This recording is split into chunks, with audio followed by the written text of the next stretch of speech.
This just in. It's that time once again for the wrestling show to take a very cynical look back at representing the WWE and live from the Simmons Bank Arena in Little Rock, Arkansas. It's Monday Night Raw. Air date January the 15th, 2024. This episode is the road to the Royal Rumble, or better yet, the bigger picture is the road to WrestleMania, with the stop at the Royal Rumble. So, let's go in 1, 2, 1, 2, 3.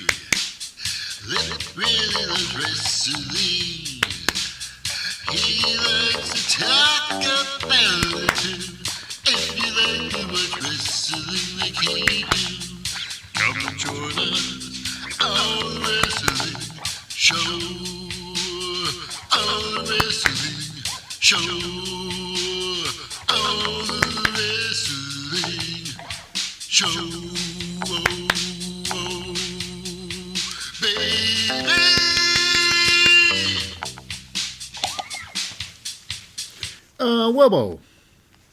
Welbo. Welcome to the wrestling show. I'm your most fickle host, Lip Hazlewood, and this is a very cynical look back at the latest episode of Monday Night Raw. But before we dive into the show, just a quick shout out to the non-competitors. That's right, they are the glue that holds the building together. Now, first and foremost, representing the general manager, it's Adam Pearce. Next, getting all the backstage scoops and all the pre-match interviews, they are the team of Jackie Redmond and Byron Saxton. And then, heading into the ring, we have our announcers. The officials, the referees. They are Chad Patton, Danilo Amphibio, Daphne Lachon, Eddie Oregano, and Rod Zapta. And of course, letting everybody know who's about to fight and the results of such matches. We've got ourselves Samantha Irving. And then last, but certainly not least, it's the commentary crew. The play-by-play guys, the hosts, and I even call them the narrators of the whole damn show. They are the team of. Now, of course, he is my personal favorite, and I think he's the best out there, period. No one better out there. Keeping you up to date what's going on with the show, the backgrounds, and keeping you up to... He's just my favorite. He's great. He's got the very raspy yet soothing voice of my personal man crush, Wade Barrett. And backing up Wade Barrett is... he's a veteran of well over 25 years. It's Michael Cole. Now, without any further ado, let's get started with the big show. The big show. So, here we go. We start off with, oh my goodness, believe it or not, it starts out big. Wrestling has more than one royal family.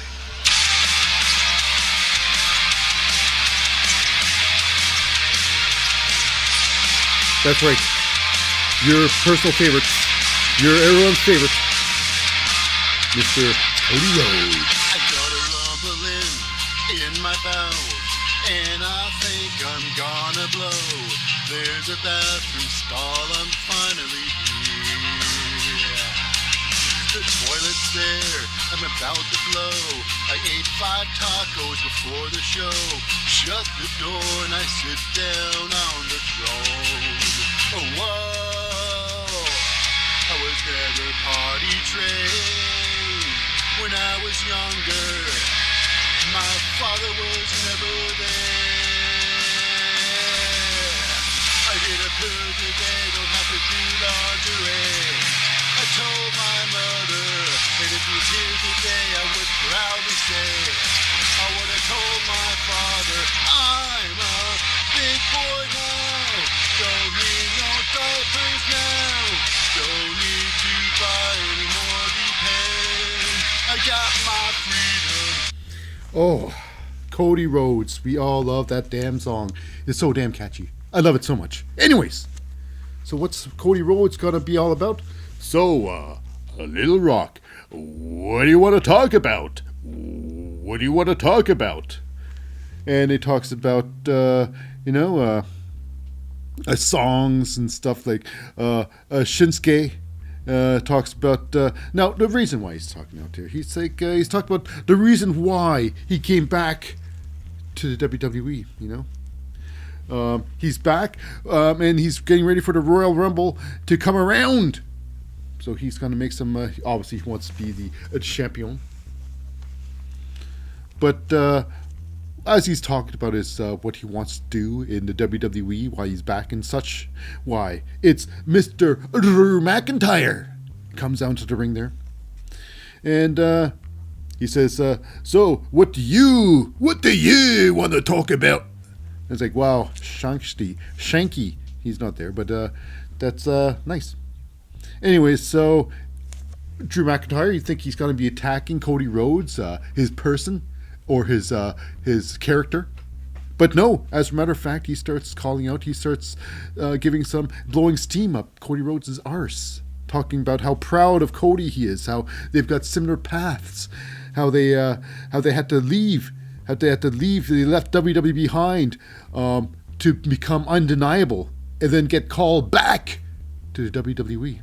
So many people's journeys are like that. But anyways, the whole thing is about finishing your story. Cody Rhodes' story is obviously he wants to be a champion, the first Dusty Rhodes champion in the WWE, first Dusty champion, the Rhodes champion, a champion in the Rhodes family. I'm going to get this right soon.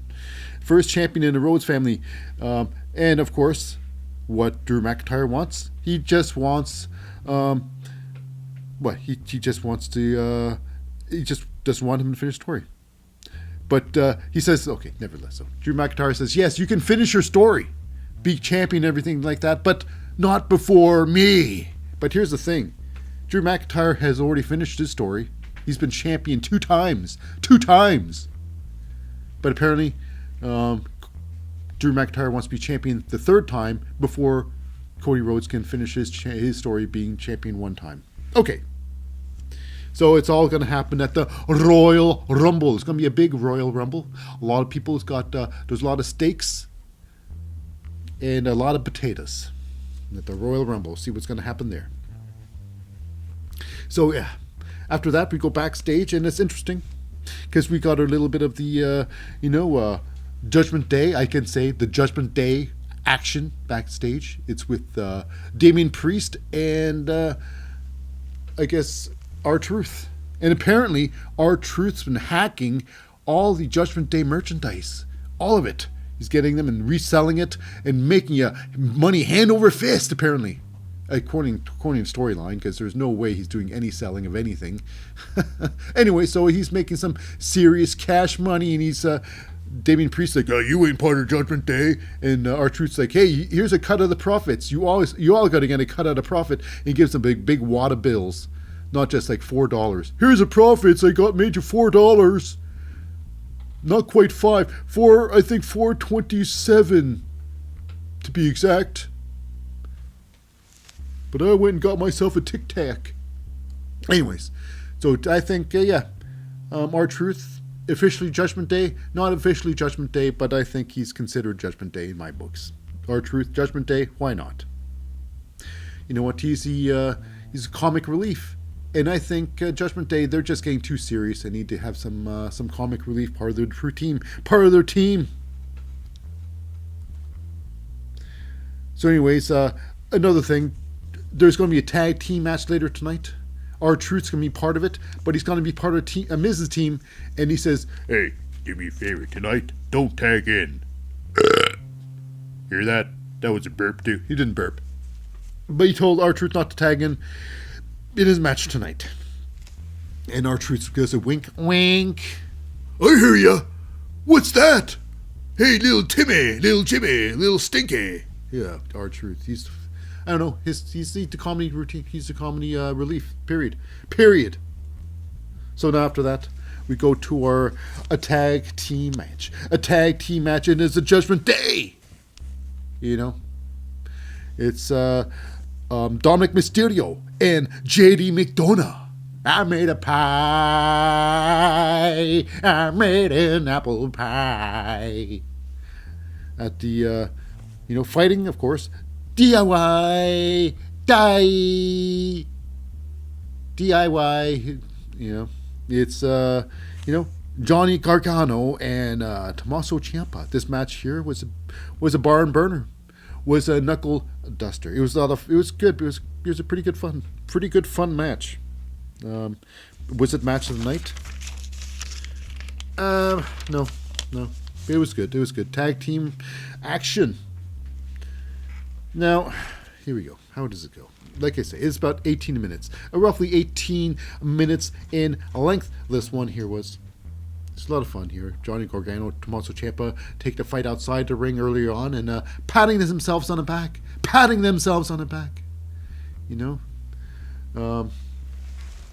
So yeah, anyways, for their good work. So here we get a moment of the match here where it's Johnny Gargano going for the hot tag on Tommaso Ciampa. And it's JD McDonough rolls into the ring there, gets the referee's attention away from what's happening. He did not see the tag and pushes Tommaso Ciampa back out of the ring. Now here's the problem here. Now clearly you can't, if the ref doesn't see it, it doesn't happen. So the tag didn't happen. So do they follow this concept all the way through? Now here we go. What I seen in the match here. Right after that, Dominic Mysterio takes the fight down to his corner there. And he points over to JD McDonough. And JD gets in the ring there. Like he pointed to JD McDonough. They're close. They could have made a tag, but he pointed to him. At least that's what I've seen. Could they have made a tag earlier? I don't know. I don't think so. So he points at, he basically waves in JD to the ring there. And JD goes in the ring there. And the referee's like, oh, what happened? And then he's like, tag! And he makes a tag sound. So it's like, yeah, what's going on here? You don't see a tag from happening, and then when you actually don't see it happening, you don't call it. It makes no sense. Makes no sense. Maybe the referee should be shot out of a cannon. A cannon somehow. Now here we go. Now the DIY Johnny Gargano, Tommaso Ciampa. They got this one big. It's a big tandem move. Is Tommaso Ciampa gives. He's giving the old Dominic Mysterio, the old backdrop driver, and.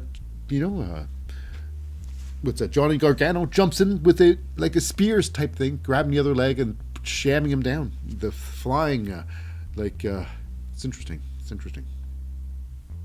It's like a jackknife powerbomb style. Anyways, the match goes on. They're all in the ring. Referee's got no control over the match. Eventually, the end sequences. JD McDonough goes to the top rope with a beautiful, picture-perfect moonsault off the top. Hits Tommaso Ciampa, going for the pin, but it is Johnny Gargano with the super kick to the face. Not really quite a super kick because JD McDonough, he was kneeling down there, and he's not very tall in the first. Anyway, so he gets kicked off the Tommaso Ciampa, and then it's Dominic Mysterio. He tries to get in there. He tries to get Johnny Gargano tries to get him into a 619, but he gets caught and gets a big old knee lift right out the ring, right out of the game. Dominic Mysterio is gone. So then it's 2-on-1. 2-on-1 in the ring there, inside the ring. Eventually, JD McDonough gets caught in their pancake move. They call it meet in the middle, where they meet someone in the middle, literally and figuratively. So they meet in the middle with the meat in the middle, with the double kick to the head. One's a knee, one's a enziguri. And puts out JD McDonough once and for all. The match is over! And DIY with the big victory. Judgment Day with a big L in their thing. So next up we go backstage with some, it's actually Candice LeRae and Indy Hartwell. They're looking for a chance. They haven't been doing anything as a team. Candice LeRae, Chelsea Green, and Candice LeRae and Indy Hartwell. So look for some action, and then it's Chelsea Green and Piper Niven, former tag team champions, saying that Piper going in there complaining, that's saying she actually she got the pin, but it was low count, and anyway, so they want a rematch, but it turns out to be like this. It's perfect timing. If Candice LeRae and Indy Hartwell are looking for a chance, this is it. take on your former tag team champion, Candice, Chelsea Green, and her tag team partner, Piper Niven. And it's true. I think, Wade Barrett said later on that, I wonder why Piper Niven's still with Chelsea Green, even though when they don't have the tag team championships. Could they be more than just tag team partners? Could they be growing on each other? Could they be friends? Could they be friends now? Who knows? But regardless, the match starts now. And this match was about 3.5 minutes long. A very short match. It's about the length of a long commercial break. You know? And watching backstage, it is they call themselves the most fightingest champions out there. It is Caden Carter and Katana Chance. Now, it would look like they're watching backstage in the locker room area. But clearly, this is a trick that the WWE uses quite often, that when they want to make sure that, when they want to make, it's magic, smoke and mirrors. They want you to believe that they're there, but they're really not. They're watching, I bet any money, they're watching like a green screen on top of that. It looks like a TV set, but it's a green screen. And they just, pump on whatever is going on. So it looks like it's current. That's what I think. Anyway, so they're watching. What goes on here? Now, Candice LeRae, Indy Hartwell, they've got this tandem move, which is, it's almost hilarious. It's almost hilarious. Now, Piper Niven's dropped down to the ground there. And, Indy Hartwell's tagged in, I believe. And then this Candice LeRae, she does a handstand on one side of Piper Niven, and she scissors Indy Hartwell. And then they bring her up to like a suplex style. Indy Hartwell goes for a suplex. Like, it looks like Indy Hartwell from the scissors to bring her up for a front face, to a suplex. And then she drops Candice LeRae like a splash style on top of Piper Niven. That was a mouthful. It took a while to say, and it took a while to do in a match. It was thinking too much and too hard what to do with the move. That's a lot of redundancies in there. Anyways. It's broken up by Chelsea Green. Now here's where it gets crazy. Piper Niven picks up Indy Hartwell, gives her one hell of a power slam. Just slams her to holy hell down. And she goes for another move, and she gets tagged out by Chelsea Green. Piper Niven goes for a basement high cross, but she misses. And then next you know it, it's Piper Niven getting kicked out of that very ring by, Indy Hartwell. Indy tags herself out pretty much. And then comes the finishing move, the tandem, another ridiculous tandem move by Indy Hartwell and Candice LeRae. Now, Indy Hartwell, she gets Chelsea Green. She picks her up by, she was behind her, and she grabs her by under the armpits, and she swings her legs, so she's being platformed, planking, her legs being held up by the second rope, and her arms, shoulders being held up by Indy Hartwell. Candice LeRae goes off from the second rope with one of the most poorest excuse for a moonsault. Just like, oh, that is ugly. And she hits, Chelsea Green with the ugliest moonsault ever. The UMS, ugliest moonsault. And then after that, it is a pin, 1, 2, 3. One thing was also hilarious. I think Indy Hartwell forgot that she tagged out. So she was going for the pin too, and she's like, "Oh, Roy, I tagged out. Oh, I shouldn't be pinning anybody." So she claws off the thing. The referee's like, doesn't care. Doesn't care what's going on. He just counts 3, what he's supposed to do, and it is over. 3.5 minutes. Candice LeRae, Indy Hartwell with a victory. Match was ugly, but it was a big victory nevertheless. Moving on. We go to the ring with Imperiums. It's Ludwig Kaiser. And he introduces his your Intercontinental Champion, Gunther. So they're in the ring there. And Gunther, it's been a while. Now, Gunther did last month, put up his title to The Miz, for, defending his championship. Now, he's one of the only ones that hasn't really defended him and Roman Reigns hasn't defended their titles this month yet. And of course, Cade and Carter can have a chance. Haven't really, regardless, there's so many people who haven't done anything. So now, the Royal Rumble is the next pay-per-view, and Gunther will not be defending his title at the Royal Rumble because he will be at the Royal Rumble participating in the Royal Rumble, which I think is ridiculous. Gunther should be defending his championship belt. Maybe there's too many big matches and he would just be lost in the mix, but I don't think so. Gunther is that good of a fighter that no matter who Gunther fights, it will be a main event style match, even if he fights Tozawa. So here we go. Gunther is in that ring there with Ludwig Kaiser. Now, he's like, the big question is, now after he announces he's going to be part of the Royal Rumble and he's going to win the Royal Rumble and become part of WrestleMania to be main event WrestleMania to become a 2-belt champion. He didn't really say about 2-belt champions, but he wants to be main event WrestleMania. Anyways, he starts talking about what happened in his absence, because he took a couple of weeks off, took the end of the 2023 off and the beginning of 2024. And now he wants to know what's going on. So he looks at some footage of Ludwig Kaiser injuring Kofi Kingston with a massive drop kick. So then while he talks about how he seems he's very, he feels a lot of, he shows Gunther a lot of grit, confidence, and courage. Taking Kofi out, he says, "Well done, Ludwig Kaiser." Anyways, we got someone who did not appreciate that. He wasn't there last week to save Kofi Kingston from an intimate injury because he was somewhere doing some sort of up, down thing. I don't know what he was doing, regardless. So he wasn't there. This week he's very upset for the aftermath of what happened to Kofi Kingston, and he wants revenge on Ludwig Kaiser. So they go to the ring there, and they start fighting outside the ring. Now he asked for a match. And he said, "You should ask your daddy.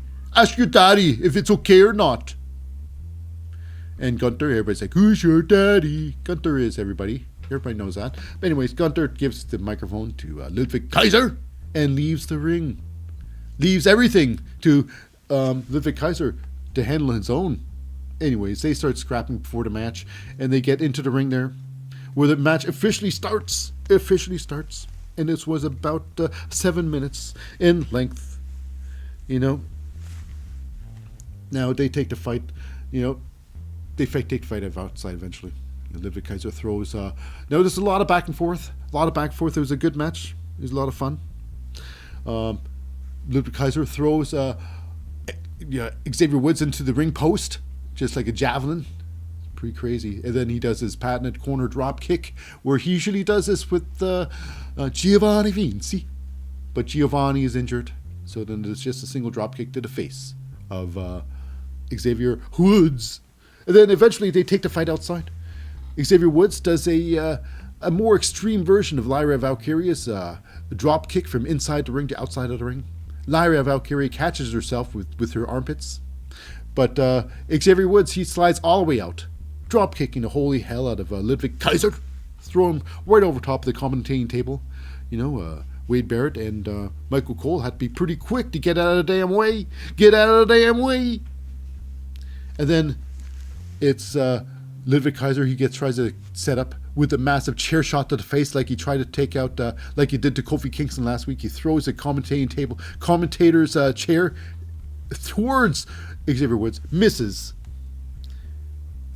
Ends up, Xavier picks up that very chair. He knocks down Ludwig Kaiser, picks up the very chair, and then smashes Ludwig Kaiser with that chair.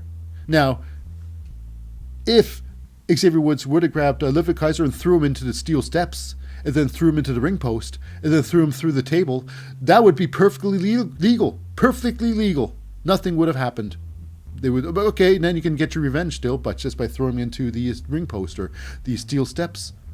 But no, he took that chair and threw it onto Ludwig Kaiser. And do y'all know, if you start using, if you turn things around and throw an inanimate object into your opponent, that is an instant disqualification, which makes no sense whatsoever. Anyways, so it's disqualification time. Xavier Woods tries to put a exclamation point on it, grabs a chair, and he gets kicked in the face. Chair to his own face. Ludwig Kaiser then tried to set up Xavier Woods, exactly what he did to Kofi Kingston, laying him across the steel steps, ready for a massive drop kick to the face. But it is Xavier Woods. He gets up and he gives the looks like a cave-in. Looks like a cave-in. To Ludwig Kaiser. And then Ludwig gets up and he grabs a chair and he starts to smash. Well, he doesn't grab a chair. He grabs the old steel steps and he tries to smash Ludwig Kaiser's head in with the steel steps. Ludwig Kaiser escapes with his life. Escapes! The ring post, not so good though. Ring post got hit with the stairs. Yep, so Ludwig Kaiser runs out of there like a thief in the night. This will continue on some other time. But anyways, it is, after all, gonna have to fight another time because it was a disqualification. So I guess Ludwig Kaiser won by disqualification. So good for Ludwig Kaiser. After that, we got ourselves a little bit of, what's that? Bronson Reed. Mr. Bronson Reed looking to dominate. I believe he's looking. Now, that Royal Rumble is really stacked this year. Really super stacked. Everybody wants that gold. Anyways, moving on. We got ourselves backstage. It is Mr. Byron Saxton wants to get a couple words in with what's going on with Xavier Woods and what's going on with this thing with Imperium, especially Ludwig Kaiser. And before he can say anything poignant, he gets attacked by Ludwig Kaiser himself. And before Ludwig Kaiser can really lay down on the beats, it is Mr. Yeet himself. Mr. Yeet himself, copyright impending. It's Jey Uso. He comes and stops the fight. And he stares down some Ludwig Kaiser. So, Jey Uso with another Yeet shirt. This time here, it's properly spelled. You can actually see the letters. So they're willing to pay out the, copyright fee. Anyway, who cares? Doesn't really matter. So it is Jey Uso to the aid of Xavier Woods. After all, they got this off and on again friendship. Their rivalries extended years. Anyways, so moving on, we got ourselves our next match. It is representing the Alpha Academy. It's Akira Tozawa. And with Akira Tozawa, it is Maxine Dupree. She's in her looks like she's ready to wrestle. She looks pretty good. Her ring gear looks like she's matching with. I thought when I saw them too, I thought it was going to be. Is this going to be a mixed tag team match? Because I thought it was going to be Akira and obviously Maxine. But Maxine is just there with Akira and fighting Akira is representing the Viking Raiders. It's Ivar, and with Ivar, you escort him to the ring now. It is the most curvaceous woman. I call her she is the sexiest woman. She is feral. She is Valhalla. Anyways, this match here was about 2 minutes. And about when it starts quick. Akira Tozawa runs right into a foot. He gets kicked right to the ground. I thought, that's it. It's over right there. But Akira turns things around with he gets some fast moves. Akira's like maybe 200 pounds lighter than Ivar. 200 pounds lighter than Ivar. And I thought, so Akira's got this. She's got the speed. He's got the speed factor. The meme himself. And he turns things around there with he got a nice what's a tornado DDT? Yeah, not tornado DDT. He just gets a DDT onto Ivar, and then he tries to tear off his shirt. He does, and he runs the ropes, and then it's Ivar picking up Tozawa right off his feet with a tornado slam, like a black hole slam. It was pretty devastating. That could have been it for the match, but it wasn't. Match continues. Ivar then goes for a basement high crossbody. That could have ended the match right there. But it didn't. Ivar then climbs to the ropes to do his finishing moonsault. But it's Maxine Dupree climbing up on the ring apron there. And nowhere in sight is the feral, the sexy feral, Valhalla, to pull her off there, to put her in her place. No, it is Ivar. He's distracted. Oh my, look who's there. And then, or, oh my, oh, it doesn't mind. And then Tozawa takes full advantage. He climbs up the ropes there to meet up Ivar. And then with the, I guess you can say sunset flip style, sunset flip, he gets Ivar into a power bomb off the second ropes. With the matchbook cover, 1, 2, 3, Ivar couldn't straighten out. It is a victory for Tozawa. Now, before the day's over for the Alpha Academies, Tozawa and Maxine Dupree, they're trying to leave, and then Maxine's attacked by the very feral and very sexy Valhalla. Attacks her good, and then she throws her back into the ring, and she starts woman handling Maxine. Tozawa tries to get back in the ring there, and then he gets his head removed by Ivar with a massive spinning heel kick. And it's over for the Alpha Academy. Maxine gets thrown to the ropes. She gets popped up.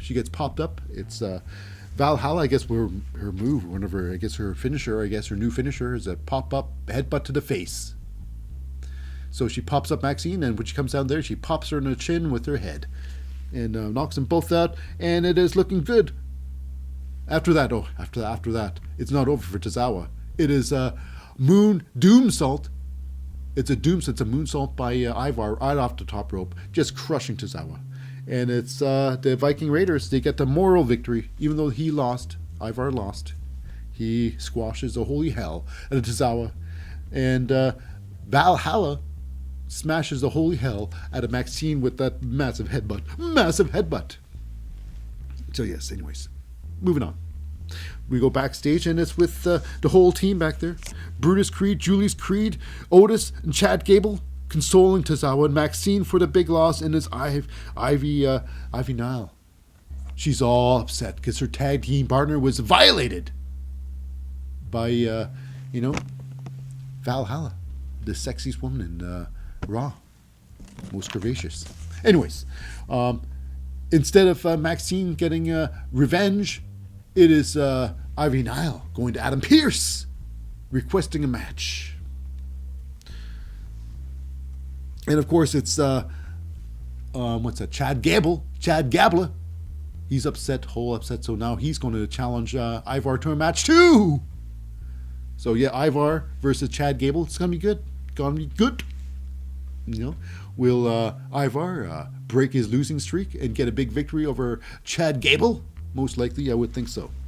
And with that, we go into the ring with the Rhea Bloody Ripley. And she's tired of people like Nia Jax claiming to run the division, when clearly it is Rhea Ripley's division, because she is the champion.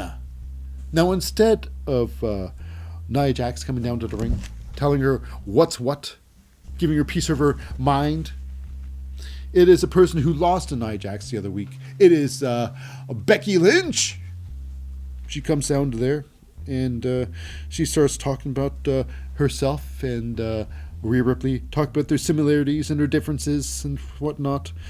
And she talks about the differences also, that it's the strength of a bear versus heart of a lion. She didn't say which one's which, but we all know that, what Rhea Ripley's both. Strength of a bear and heart of a lion. Anyways, so here's the thing. Becky Lynch, she doesn't think that she can beat Rhea Ripley. So she's got to prove it to herself that she can. So she's looking to go into the Royal Rumble, win the Royal Rumble, and challenge Rhea Bloody Ripley to a match. I think without a doubt it will be a good match. Rhea Ripley is like double the size of Becky Lynch. Becky, wearing as loose clothes as possible. She's lost in this baggy clothes she's wearing because she's so gaunt. But the match, however, will be a good one. And I'm pretty sure Becky Lynch will put up a great fight. It will look like she hustles like a son of a gun. I bet she'll climb the ropes many times and go off the ropes. But in the end, it will be Rhea Bloody Ripley. And then with that said, we go with the husband. It's, Jackie Redmond with Seth Rollins with a pre-match interview against Jinder Mahal. And, Jackie's like, well, if you plan on going to WrestleMania as a champion, well, why would you take a match like this? Something like that. Underlines of that. Anyways, I guess Seth Rollins, he says Jinder Mahal deserves this opportunity. Deserves it! But he will beat him and go into WrestleMania as champion. Stuff like that. Anyways, that match won't be till the main event match. But for now, we go into the ring there with a tag team match. Very interesting match. It is the tag team match we were talking about earlier with R-Truth and The Miz versus Judgment Day's Finn Balor and Damian Priest. This is not a tag team championship match. Now here we go. In this match here. Now R-Truth, did not come out the ring there with The Miz. He came out with the Judgment Day. Imposed in the ring with the Judgment Day. Now earlier on, R-Truth paid off Damian Priest to become part of the Judgment Day, and Damian Priest like, hey, you pay me money, I don't care. As long as you give me money. He didn't really say that, but he wasn't too unhappy that R-Truth is there.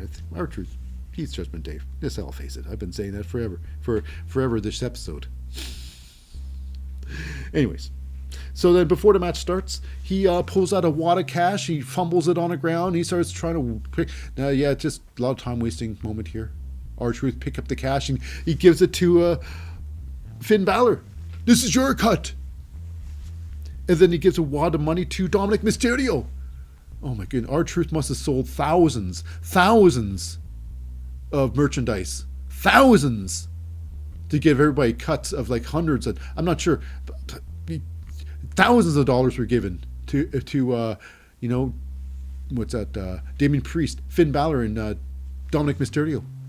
But however, R-Truth doesn't feel JD McDonough is still part of Judgment Day. After all, they lost, and JD McDonough was theoretically not part of Judgment Day. But Rhea Ripley says, phooey on that. But Rhea Ripley's not part of this whole group here. So anyways, here's the thing. Now, the match does eventually start. R-Truth wasn't supposed to tag in, but he ended up starting the match up. So it's like, okay, so he's fighting Judgment Day, but R-Truth goes and finally gets a hot tag out to the Miz. Miz starts fighting, starts doing some good work there. This match was definitely it's a lot of fun. It was the comedy relief in the match here, so there's going to be a lot of interesting fun and some wrestling. The Miz gets the Finn Balor. He gets him in the corner there. He does his Miz clothesline, Miz lariat off the corner. Where he sits down on the ropes there and he gives the lariat. And that's where R-Truth tags himself back in the ring there. That's right, craziness. So R-Truth starts taking care of some Finn Balor. Dominic Mysterio jumps on a ring apron. Now, Dominic Mysterio, I didn't really mention it earlier, but he's wearing these Uggs from hell, these massive Uggs. These boots. It should be Dominic Boots Mysterio. He jumps on a ring apron, and Miz comes in the ring there and knocks Dominic Mysterio outside the ring. And then Damian Priest comes in the ring there, and with a massive spinning kick, knocks the holy hell out of Miz. He rolls out of the ring there. And then it's the comedy part. What's going on? Looks like R-Truth's going to attack a fellow Judgment Day member, Damian Priest. And Damian's like, what are you doing? What are you doing trying to attack me? Don't you know do we have a deal? Do we have a deal that we struck earlier? Stuff like that's been said. They start arguing. Finn Balor tries to attack, R-Truth again. R-Truth knocks him back down. And then it's JD McDonough. He tries to roll in the ring there, and that's when the ref said it. That's it. I'm turning my back on this, you guys. Don't do anything stupid. So he turns around and starts arguing with JD McDonough. And then R-Truth's picked up, and then South of Heaven chokeslam down to the mat. And then Finn Balor crawls over and gets to 1, 2, 3 onto R-Truth. Now, I guess R-Truth can say later that, yeah, I did that on purpose. To make it, I don't know. But R-Truth is R-Truth part of Judgment Day? I'd say yeah. He is technically part of our Judgment Day. And it's they're funnier for it. And with that, we go backstage, and it's with Jackie Redmond with a little pre-match interview with Jinder Mahal, saying he's got a 7-year drought in his mind. 7-year drought. So he wants today that now apparently everyone is divided. He wants to unify apparently. So Jinder's got to be focused on the match, and we go on to our next match. Actually, no, we have some Shinsuke Nakamura.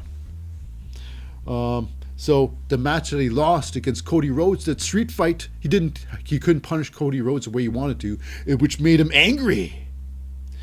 And with that, he has left him also hungry. So he's hangry. So yeah, Shinsuke is angry and hungry, which makes a very unpredictable Shinsuke Nakamura. So watch out, Royal Rumble, Shinsuke Nakamura will take your dreams. Okay, next up we got ourselves a tag team match in the women's division. It is the newly formed team of Shayna Baszler and Zoe. Actually, it's Shayna Baszler, Zoe Stark in the team. Shayna Baszler. Well, she's been put with everybody, tag teaming with everybody. Zoe Stark, both of them have been pretty much floundering in the main division. Also, they're fighting Natalya and Tegan Nox. Natalya with fresh new colors, the black and white instead of black and pink. Like there's anyways. And with Tegan Nox, they're still together. They're both floundering in mid cards.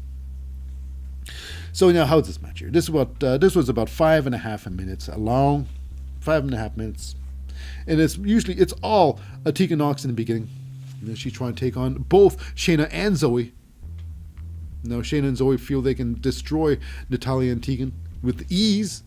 So this goes. Now, this was about 5.5 minutes. This was an okay match. It was a lot of fun. Now watching this match as well. At least that's what it looks like they are, because it is your current champions you're fighting as champions who's really done nothing since they got the belts. Apparently they're going to be fighting this Friday on SmackDown. But as for now, they're watching this match as well. Backstage. According they call it backstage, but I think, like I say, are they really back there, or is it pre-recorded and we're just watching a green screen with something just piped on so it looks like they're live? Anyways. That's what's happening. So inside a match there, Tegan Nox, she's a injury. She's injury prone. She's like the Veer or Sangha of, the women's division.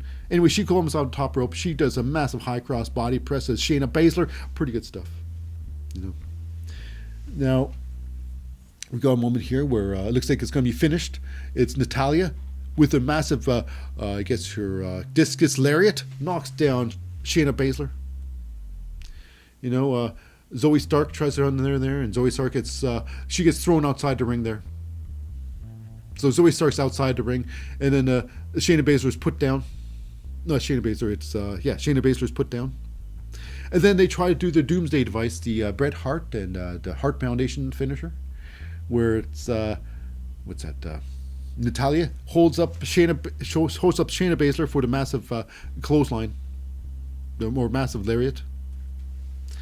And it's Tegan Nox. She hits those ropes, and she gets pulled outside that ring. And then she gets kicked right in the face, knocked out by Zoe Stark. Inside the ring, it's Natalya and Shayna Baszler. Shayna gets off of Natalya's back there, or his front. And then she gets her Carafuna clutch. She gets a Carafuna clutch almost instantly on Natalya. Natalya rolls through, tries to get the pin. She doesn't. Shayna Baszler turns that Carafuna clutch into a headlock, into a side headlock. If she leaned back on it, it would be like the bully choke. But it is close to a bully choke. It is a side headlock, and Natalya has nothing better to do than tap out on a side headlock. I've never seen that before. A side headlock winning a match. I might have seen it, but it's very forgetful. So yeah, winning the match is Shayna Baszler. and Zoe Stark. And losing, of course, Natalya and Tegan Nox. You know. Is there a future for Natalya and Tegan Nox? Not really, but how long will they be tagged still together for 2024? Who knows? Who knows how long they're going to keep it together? But, yeah. Anyways, moving on. We go to our main event championship match. It is Indus Sher. Representing Indus Sher. It's Jinder Mahal with Veer and Sangha in tow versus your reigning and defending champion Seth friggin' Rollins. So here we go. This match was just a little under 13 minutes. And of course, it's right off the bat, it's Sangha flopping his giant ass onto the ring apron there, getting the attention of Seth Rollins. And it's Jinder Mahal with the first round of offense because of that. Now, early on in the match, it's Damian Priest who makes his presence known and joins ringside, watching the match with his Money in the Bank briefcase in tow. So he's maybe possibly cashing in. Seth Rollins goes down. He does his combo, this high flying combo with a springboard swanton. Yes. The springboard's or should I say well, more or less a slingshot. Yeah, it's slingshot swanton to a springboard moonsault. Now, when he hit the moonsault, he hit high or hit low. He landed low on himself, on Jinder Mahal. When Seth Rollins landed, it seemed like he landed with his knee hitting Jinder Mahal on the stomach area, and I would think it looks like a minor, or it looks like he hyperextended his knee. Seth Rollins probably did some hyperextended because he was selling a knee trope, the Cody Rhodes knee trope. And then, not to make things better, but to make things worse, he gets Jinder Mahal into a pedigree, and most pets agree with the pedigree. Some don't, but hits Jinder Mahal with a pedigree, re-injuring that knee. Can't capitalize on victory. Now he does go for the roll-up.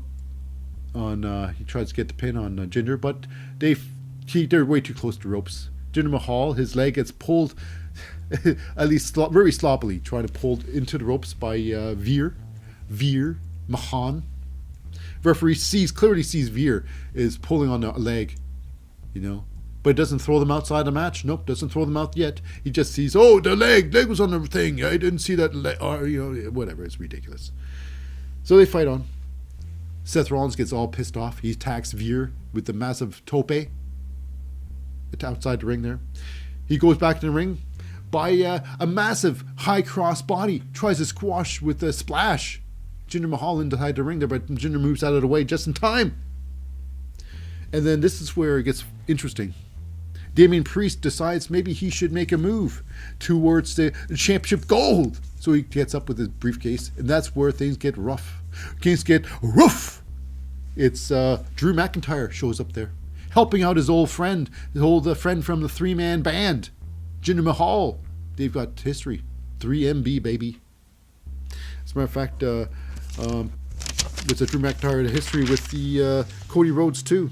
The Dashing Ones, I think were called. Anyway, regardless, Drew McIntyre's been tag team with everybody, apparently.